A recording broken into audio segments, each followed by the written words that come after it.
Құрметті көрермендер, мұнда жүрілген автокөліктер бар. Трейд-ин бағдарламасы бойынша осыларды мен қазір сіздерге көрсетіп кетейін. Мынау Toyota Land Cruiser Prado. Қазір бағасын сіздерге көрсетейін. Мына бағасын 17 миллион 500 мың.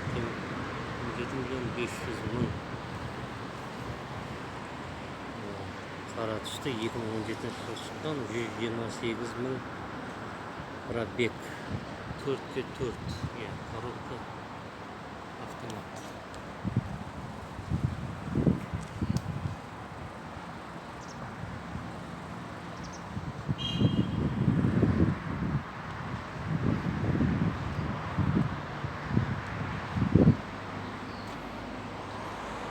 Яғни ішінде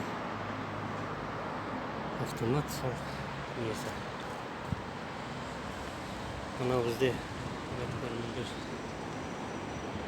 Toyota Camry 2019 жылы шыққан, пробег 46 мың километр, объем 2,5, коробка автомат, 4 хода дейді, яғни полный привод, толық жетеді.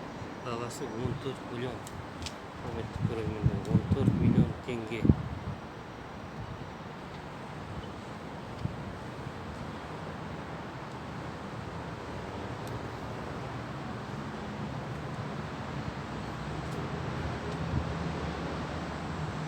Мына жерде тағы бір Toyota Camry бар.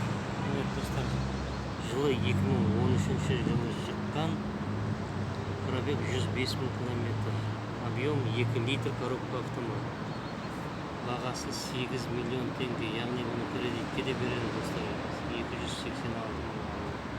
Кредит бойынша жағы нөмірлерге хабарласып сұрауыңызға болады алдыңғы видеодағы.